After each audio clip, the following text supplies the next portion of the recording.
I'd like to welcome you. My name is Judy Levine, and this is my studio. This is called the Studios on Macintosh, and this is a place that I love. And I make jewelry here as well as sculpture and collage. Some of the necklaces that I make are here in the cabinet. And they're from my travels. And when I travel, I collect beads because they fit in your suitcase and they're not too heavy. And I collect pendants. And that's a good starting point for making an impressive necklace. These beads are all from Tibet. And they're old, they're silver, turquoise, coral, carnelian, and putting it together is joyful for me. These are beads from China. These are sewn on antique clothing, and so each of my necklaces have a story. So let's get started so you can make your own necklace. This is basic bead stringing, and tune in for some other less basic styles. But what you're going to need is some tools, some materials. The first material you're going to need for making your beads is a snipper. And this one you can buy at Michael's or probably any other hobby shop. And it cuts the wire. And the wire is what we use for stringing. This is called AccuFlex. It's professional weight. And if you were to buy just one roll of AccuFlex, I'd order 0.19. That's the thickness. And what distinguishes this from what you could buy at a hobby shop is that it's more flexible, it's stronger, and it's really worth investing. And I don't work for AccuFlex. But AccuFlex, 49 strands, softest drape when you go to order. So now you have what you're going to be stringing your beads on, cutting your wire, and the next tool is needle nose pliers, and that's for squashing your crimps at the end. So if you have nothing else, these are the basic tools. I've even used a toenail clipper if you don't have a wire cutters. And I always use a little crazy glue, the liquid type that's like nail polish with a little brush on the end at the end for making your clasp strong. So these are some basic tools. You probably have some around the house. I use clips so that I clip the ends of my wire so that my beads don't come off. How to get started. You may have some beads around your house that you could upcycle, take apart some jewelry and use some beads. You can go to your local hobby store or Fire Mountain Gems or a bead show that comes to your local town and assemble some necklaces here in a bead board. These beads are all one color. Lights and darks, textures and smooth, but they're all in the amber color range, and I lay them out in a bead board. This is going to be a multi-strand necklace, all one color, lights and darks, monochrome. This one is starting with purple, and I love the combination of amber and green with my purple. And so I lay my necklace out in a bead tray. If you don't have a bead tray, a dish towel will do. I've started here with a pendant, and we call that a focal point. That's the beginning of your necklace. It could be a bead. And then I just laid out what other beads I might use. You can take them away. You can use size. You can say this is too big. Let's substitute it with a smaller bead, maybe these Tibetan clay beads would be nice in between, but you just lay it out. And I always include some transition beads because I don't like one bead knocking against the other. There's always a bead in between, and we call it a transition bead. So your focal point can be a pendant, it can be a bead. There are two kinds of necklaces, symmetrical and asymmetrical. In this tray with the purple beads, this is a symmetrical necklace, same on one side as it is on the other. And I took out all the beads that I thought I might use, including those purpley pearls in the tray. And when I looked at it, they were too strong for me to use. I wanted something more subtle. So again, I started with a pendant in the middle. I string up one side, because what if I don't like it? Then I have to restring the whole necklace. So this is a symmetrical necklace, again, same on one side as it is on the other. And I use these little bead stoppers you can buy in a hobby store, because when you hold it up to try it on, how many times they've fallen right out of my hands and the beads went all over and all your work was for nothing.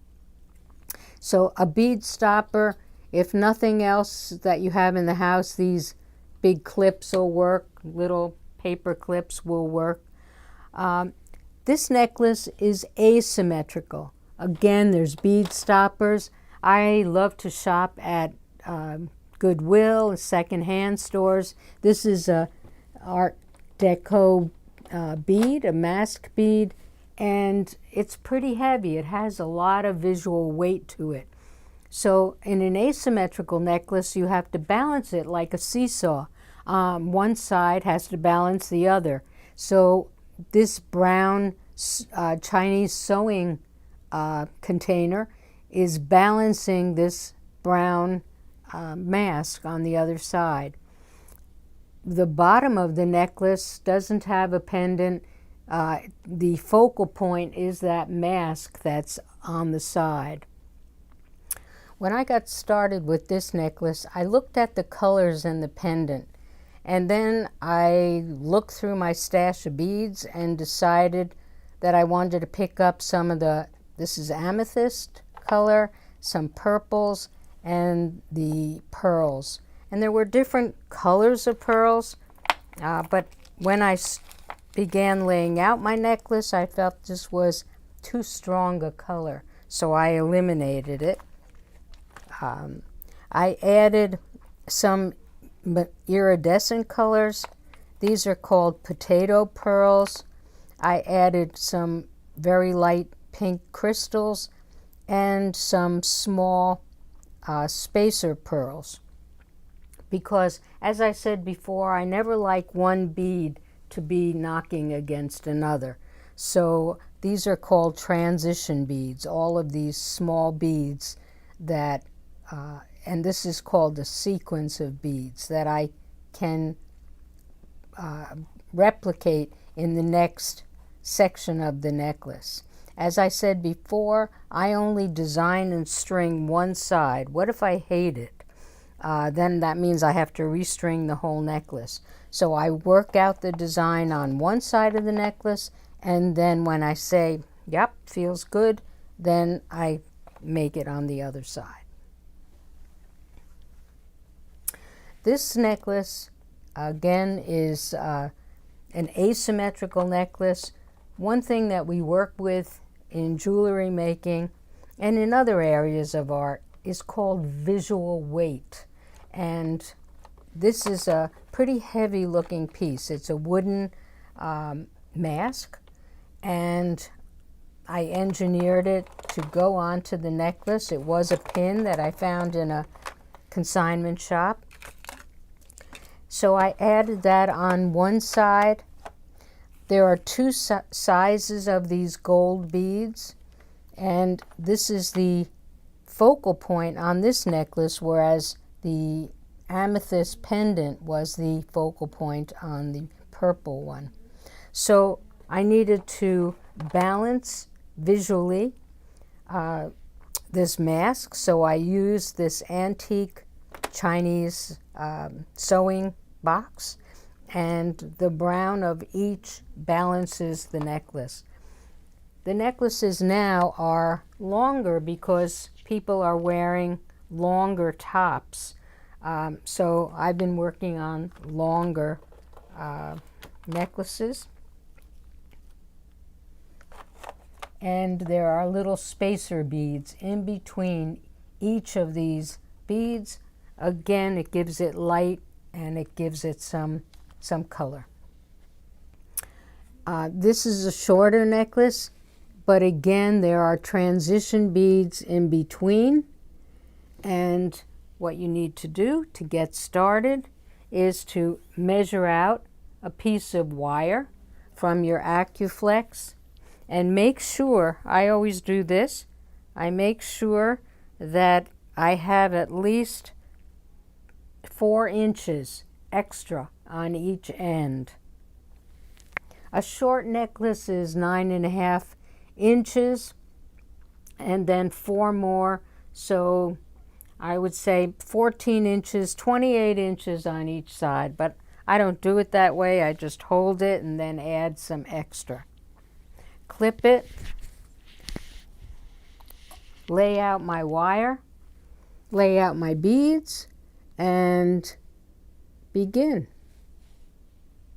Once you've assembled your necklace, you love it, you're ready to wear it, you're going to have to end it. And these are the materials you're going to need to end your necklace. This is called an S-hook.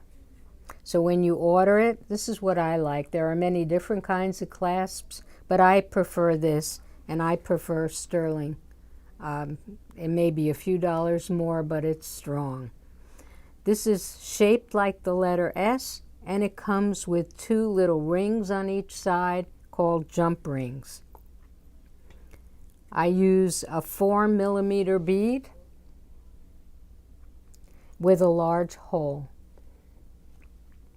And I use 2 crimps, corrugated crimps, and that's what they're called, and that's how you order them. So you need your hook, your jump ring, your millimeter bead, and your 2 crimps, belt and suspenders. That's what I call them.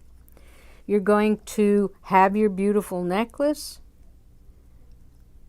Don't unclip both sides. Just keep one side open and do one side at a time. If I'm using large beads, I always like a transition at the end. And so I've added another small bead. Then comes your 4mm bead, your 2 crimps,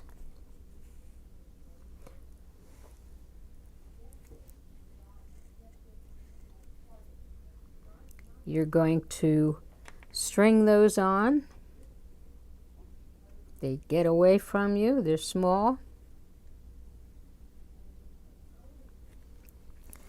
And you're going to string this extra end through your jump ring. You're going to come back the other way, back through the crimp. 1 crimp, bring it up. The 2nd crimp, and the bead. And you have a tail that's hanging. Press it up with your nail, and with the very back of your needle nose pliers, you're going to squash those crimps as hard as you can, and that will flatten it out and keep it steady and sturdy. What do you do with the tail? You hide it in your beads. And you string back and back and back as far as you can go.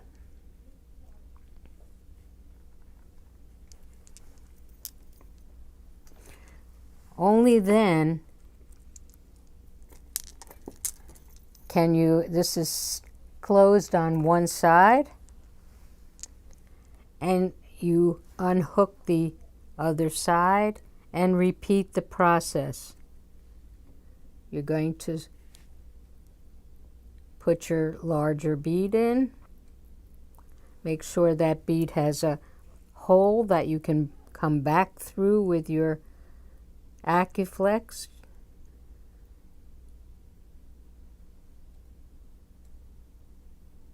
I'm stringing my crimp, if I can see it. There we go.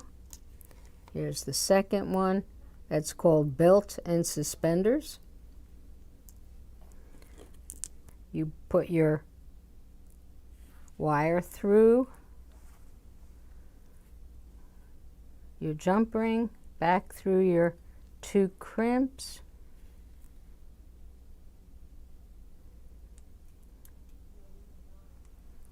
There's one.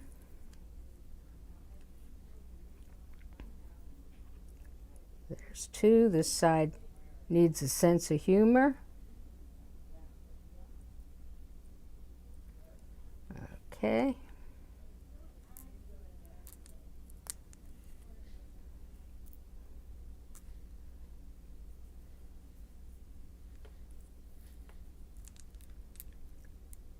Put it through your last large bead. Thread it through some beads. That's your tail that's hanging down, your extra.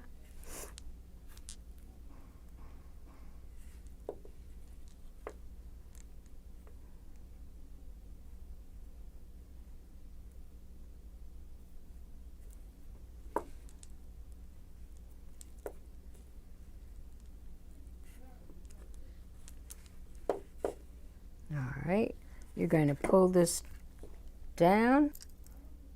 You need to hold on to your jump ring and pull the extra, there you go, the extra through, so there's no extra wire hanging.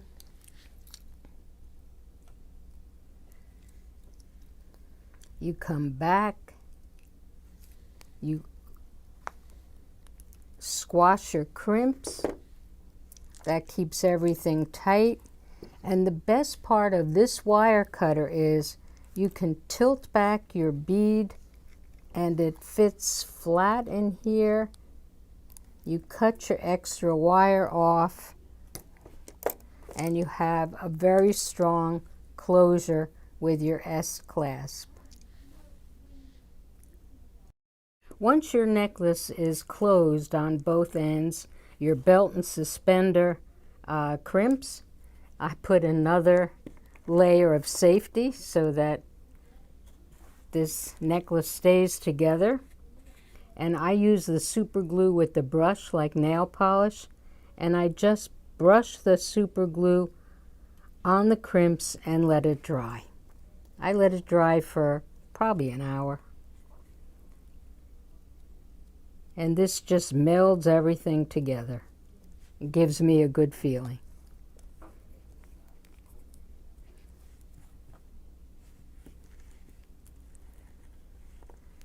Just put it to the side. Your necklace is done. It's a big wide world, and you'll become as addicted to the beads as I am. So welcome to the world of jewelry design. We're going to recap a lot of the things that we talked about in the beginning.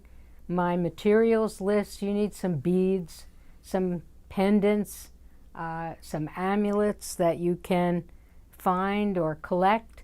You need Acuflex stringing wire. You need some bead stoppers, these little guys, so that your beads don't fall off the wire. I use a bead board that you've seen in the beginning that can be purchased at a hobby shop or Fire Mountain Gems, or a plain towel that you saw before.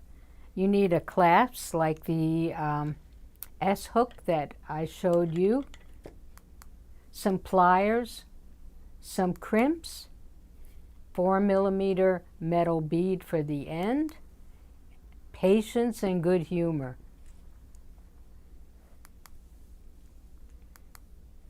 My favorite beading wire, again AccuFlex, 49 strands, softest drape. It's worth the little investment. It's about $16. There are other kinds of wires that you can string beads on. You can find them at your hobby shop. Some of you might have used elastic or memory wire, colored wire. If you're going to invest in one container of AccuFlex, I would use 0.19. And there it is, my favorite. Here's a bead board. Again, they're available from Fire Mountain Gems or your local hobby store. That's how I lay out my designs. I probably have dozens of them. I use a round nose pliers for making earrings. I use wire cutters, and I use my crimping pliers, which is just a needle nose plier way in the back of the mouth of the plier.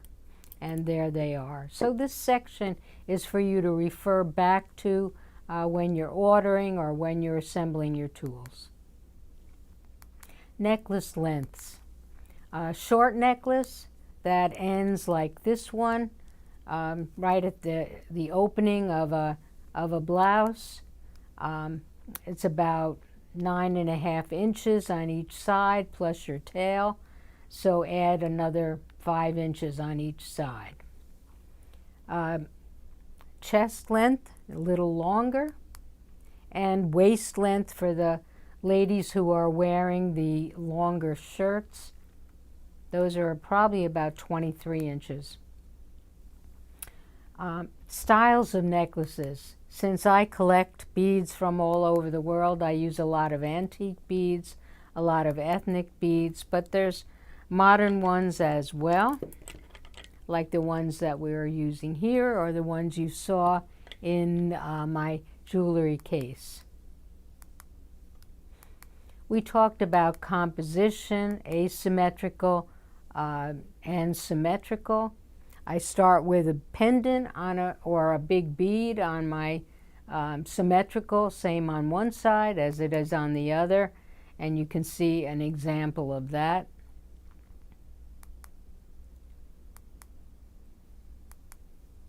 Beads and elements are the same on one side as it is on the other. And as I said before, I only design one side of the necklace, string it up, see if I like it, and if I do, I duplicate it. If I want to change something, then I only have half the necklace to take apart. So symmetrical, same on one side as it is on the other, and this has a bead as a center point. Asymmetrical, beads and elements are not the same on one side, and they're visually balanced with color and weight and comfort. And this is an example. This is a shorter necklace, different on one side as it is on the other. When you're working with color, I use contrast, I use texture. Here's a big bead in carnelian and a smaller, the same bead but smaller. Sometimes I'll use a smooth bead in the same color. I look at texture, compatibility.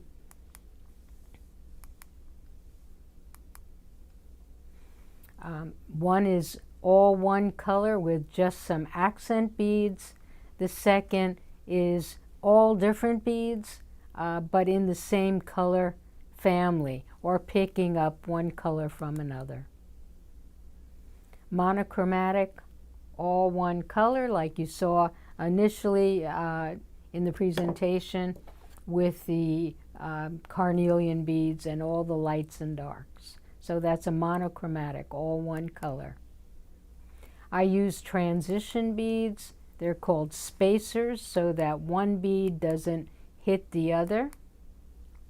And then I repeat it. So you can see the small sections of this necklace are kind of breather sections, and that's called a transition. I start with a pendant, and that's called a focal point.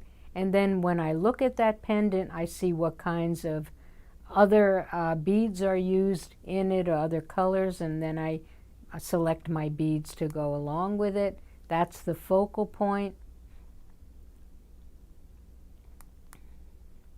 And then these are different kinds of findings. When you go shopping at a hobby store, you can really take a look at these findings. This is a glossary for you to refer to, but these are different kinds of catches, different kinds of earring backs. And there's a glossary for you to take a look at.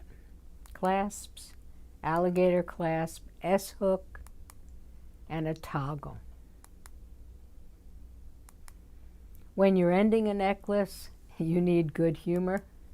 You're going to need your 4 crimps, 2 on each side, 2 4mm beads with a large hole, and your catch. The catch has 2 jump rings on each end, and as I showed you before, I demonstrated how to end that necklace and put a little super glue on each side for belt suspenders so it dries and doesn't fall apart. There's different kinds of beads, glass and gems and wood and bone. There's smooth beads and faceted beads, crystal, dichroic beads that reflect the light. There's pearls of every sort. You order beads by the size, and this will be easy for you to remember. The higher the number, the larger the bead. Makes sense. So this is something you can refer back to if you're ordering online. The higher the number, the larger the bead. And these are example. The higher the number, the larger the bead. This is a beader's glossary. These are the different shapes that beads come in. So you can refer back. If you're ordering online or ordering in a hobby store, you know what size you want and you know which one you want. You can refer to it as a lozenge bead or elongated bead. Findings. You need crimps, you need end beads, you need spacer beads, you need jump rings, you need bead caps. But again, this is another visual glossary for you to refer to when you're ordering. Different kinds of pearls. I showed you in the purple necklace before the different shapes of pearls.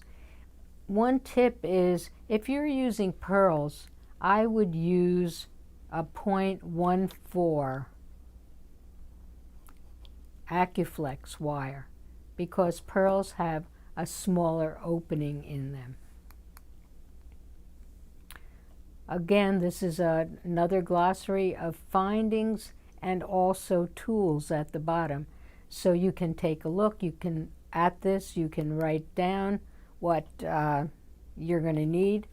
You can go to your Harbor Freight or your Michaels or Hobby Lobby to get your materials. There's lots of magazines available. You can look at them online. Bead and Button magazine, Bead Style, Stringing, Art Jewelry, Ornament. These are all resources that come out monthly, bi-monthly, that you can take a look at for ideas. Internet sites, Fire Mountain Gems. Ask them for a free catalog. That's a real learning curve for you. Beads Galore, another site for buying and looking. I use Rio Grande for a lot of my turquoise and my silver. Shipwreck beads, they also have wonderful beads to order online. But your hobby stores have great selection, and when I go, I always have my 40% off coupon handy.